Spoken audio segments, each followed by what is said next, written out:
y'all doing today? Hey guys. Hey, so we just wanted to come real quick to you guys, give you guys a video on some things that we've learned since we've been married. It's been a little bit over a year. This was kind of a part of the wedding series, but kind of not. But either way, we wanted to bring it to you guys and just let you know how we feel 1 year in. So we're gonna kick things off with number 1, which is prayer life. So we stay prayed up. We suggest you guys do. We know it's been a thing that's really helped us, not only as far as our spirituality, but just connecting together. You know, things such as praying together, fasting together, going to worship together has definitely brought a family vibe and a family atmosphere, wouldn't you say? Yeah, definitely agree with that. So we would suggest it. We're not suggesting a certain religion or anything, but it's definitely something that's helped us. Yeah, pray to your God. All right, so number 2, don't say I told you so. I don't know. Don't say I told you so. What you got to say about that one? Don't say I told you so. Why do you say don't say? I don't know. I struggle with this one just because I feel like, you know, the past is there for you to learn from it, and if you look at where you've been, it's kind of it's more easy to prevent you from making the same mistakes. So I do struggle with this one. It pisses your spouse off usually, so hey, don't do it a lot. Yeah, I mean, and that, you know, in that same token, like, who wants to be told, like, I told you so? You know what I mean? Like, especially in a moment where it's just like, oh, dang, or whatever it is, like, no one wants to be told, I told you so, you know? Yeah, like I said, I struggle with that one. Okay, so that leads us to number 3, which is, you have to think to yourself sometimes, do I want to be right or do I want to be married? Oh, that's a big one. That's a big one. You know, I think in a relationship, both of you are going to end up being right in some aspects yeah. and wrong in others. But the want or the need to be right can't overshadow the bigger picture of the relationship and overtake the conversation, because then people start getting defensive. Right. And then once you get defensive, it's downhill from there. Yeah, the argument is right around the corner. So right. Keep down on arguments. We definitely try to focus on the bigger picture. There is a forest behind that tree. Okay. And you know, we don't want to come off like we get it right every time. Oh no, we don't get it right all the time. This is definitely a learning process as we go for right, sure. Exactly. And one of the things I remember our pastor said it last week, he was like, you know, sometimes when you get married, like you think, oh, it's gonna make things better, it's gonna make my life better, which it does, but at the same time, in the same time, he also said that sometimes it's a magnifying glass. Oh, absolutely. He actually said the one thing that he loves the most about his wife is the fact that she highlights his faults. And that just makes him a better person. And that's tough for dudes. I'm gonna be honest, that's one of the things that, you know, we don't necessarily like, especially if you feel like you got it together before you come into the marriage. Right. And so it can be tough, but yeah. I think it's necessary. It's definitely necessary. I mean, because how are you supposed to grow beyond where you are if you don't, you know, get those things highlighted, or if you don't point those things out? You know, it's and one thing that we've learned, I know I learned, definitely have learned, is it's not even what you say. It's how you say it. It's how you say it. You know what I mean? Because you can correct someone in a loving manner and in a way that is well received, or, you know, because if you don't, then of course it kind of blows up. But yeah, so that also ties into the bigger picture and understanding how to communicate with each other. So that leads us to number 4. One thing that we've learned is that our needs don't necessarily match all the time. What I need in one season, he may not need, and what he may need in one season, I may not need, right? That's completely right. I mean, I think that's nature's way too. I mean, men are different from women. And the things I want or I expect or I feel like I need is just not the same things as yours. So you got to be cognizant of that. And you got to be able to say, okay, well, let me figure out exactly what she needs through communication. Right. Exactly what he needs through communication, and then let me work on providing that for them. I don't think that it's realistic to say you get everything that you need from your mate. That kind of goes back to what Pastor was saying. But what you do need to expect from your mate is those critical things. And then everything else happens through either your fellowship at, your worship, your fellowship with God, or your friendships. Yeah, your friendships for sure. So it was this one thing that Will Smith said about, actually Jada said it about Will. He said that they are two separate beings that come together whole, and so when they come together, they can come together happy. And so you got to know people are different. Right. Yeah. So. Yeah. You really have to dedicate yourself to the other person, and with boundaries, of course. You don't want to, you still have to have something for yourself, but you really do, dedicate. Everything you do is a reflection of your family, and I feel like you do have to have an additional commitment when it comes to marriage, and it means that you have to take actions and give up more of yourself, because now you're a unit versus where you were just an individual before.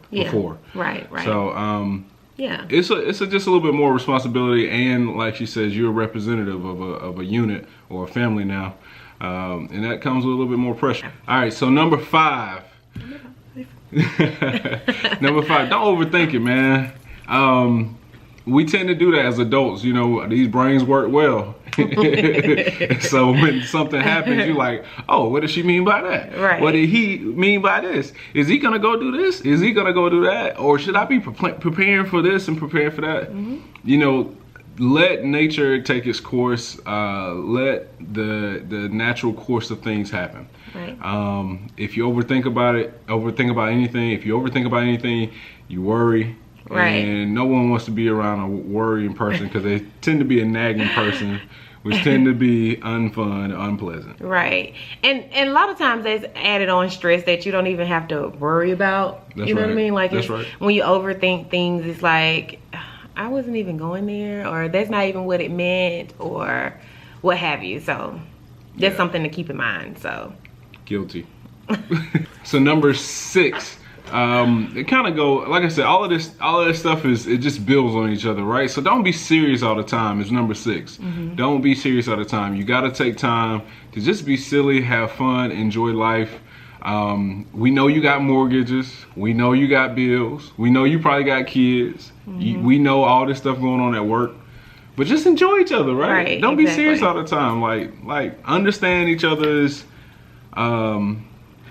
communication level when it comes to fun. Yep. You know what I mean? Just like make sure that the other person's having fun. Yeah. And make sure you're having fun while doing it. Nobody wants to be around a drag. That's totally true. All right. So number 7. Number 7. So number 7 is dedicate time specifically for household time. Like if you want to discuss bills, if you want to discuss, finances or future plans for the household. Like we have a standing Monday night meeting, family meeting on our calendar, and that's where we talk about, okay, so what are our plans for the week, or what are our plans for the month, or just kind of check in, because like you said, you don't want to be serious all the time. So not saying that Monday is the only time we're serious, but that is time that we've dedicated to our household, that we know that we're going to discuss these things, so that we can just stay in line, stay in tune, so we can know where we are from a budget perspective, where we are from a goal perspective, and everything like that. It works, guys. Had a friend say, oh man, I hate calendars and stuff, and truth be told, I used to be like that too. I hated using the calendar. I just kind of went off the top of my head, but it just makes stuff a lot easier. So that leads us to number 8, just in case y'all don't know like the numbers. You look like bruh man for the 5th floor. Number 8. Number 8, travel. Yeah, you gotta travel, man. Yeah, travel. Not even if it's not, if it's a staycation, if you just, like we live in Atlanta, so we don't live in the city. So, if we wanted to just take a weekend and go live in the city, stay in the city for the weekend, or if you want to go to, just somewhere that's not too far, that's in driving distance, or if you want to just take an all-out trip, it's good to travel and kind of to refresh yourselves, refresh your relationship. Just like you take a break from work to refresh, sometimes you need to take a break from just life together. You know what I mean? And just kind of refresh yourselves, refresh your marriage. A lot of those moments when you're traveling can't be recreated here at home, and so to have those experiences. Sometimes home is like bills and mortgage mentioned. Cardinals. To have those experiences, it gives you something to talk about, gives you something to look forward to, and trust me, it gives a good vibe to the marriage. So travel. Travel. All right, so number 9. 9. Love languages. So that's a big one. Yeah, that's a big one. Find out your person's love language. We started this when we first got together. We actually read 5 love languages, and we found out each other's love languages. And since we've actually revisited it a couple times. It's time to revisit it now too. Yeah, and we probably want to revisit it now that we're a year in, just because sometimes they evolve and they change. But it's definitely something that I thought about doing, she thought about doing, we worked through it together, and then when we actually went to counseling, it was one of the first things that our counselor suggested was finding a love language. So we're kind of ahead of the curve there, but find a love language so that way you can operate within the person's love language, and they can know that you are bought into what they need. Right, and to make sure that their love tank is full. If you read the book, there you go. That's what I was trying to say. Now, I will tell you guys, all of this stuff requires action. Yes. So it doesn't do you any good if you learn. If you learn the love language and then you don't put it to action, you don't operate within their love language, then it don't do you no good. So, because what's the use of knowing it if you ain't gonna do it? Right? You just just wasting going through time. the motion. You just wasting time. Yeah. All right, cool. So number 10. Number 10. Okay. So I think this is my love language, but no. So number 10 is make love, be intimate. There's got to be a spark, a passion, a fire, a flame in your relationship that can't go away when you get married. I know it can easily like slip away and dwindle because you see the person all day, every day. Some of you may work from home and your spouse works from home and you like around them all the time. Right. Don't let the fire extinguish, y'all. Like the passion has got to be there. Do little things that you know the person likes and just make it special for them, man. You know, all the little stuff you did to get them. You got to do it to keep them. Right. And you have to think too, intimacy doesn't always mean making love or sex or anything like that. Sometimes it's just, let's go sit on, like sometimes we'll go sit on the deck and I'll have a, cigar with you or something like that. Why are you so simple? Yeah, so you just have to define those moments for yourself. Intimacy it means one thing to one couple and it may mean something else to another couple. So yeah, that's one thing that we learned as well. Right? Keep that flame going, shawty. And if you notice, like out of the 10 things that we said that we've learned, we didn't notate communication. Why didn't you say anything about communication? I thought it was what's up with that? Well, communication is the baseline for all of the things that we notated here. For sure. So it almost goes without saying, but it's definitely one of those things that you have to be, on the same page about. You have to be on the same page about, and you have to be very, very intentional about it.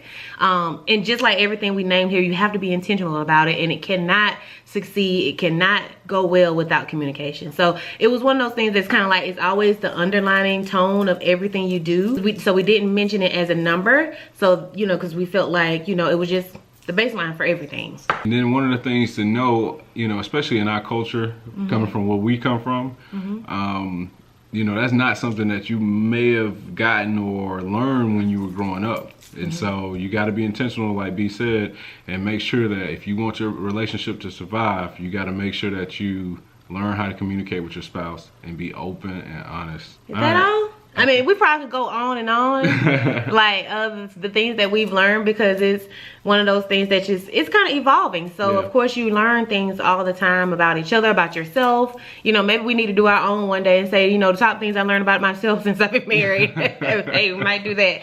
But yeah, so it's always, one of those things, and a year from now it's going to be different because, we learn another top 10 things about marriage and about each other or whatnot. So agreed. Like we said, we just wanted to bring this to you guys real quick. I hope you got something from it. Don't hesitate to send us an email if you got any questions. Definitely like, comment, and subscribe. Yes. And we'll catch you guys next week. Alrighty, peace out.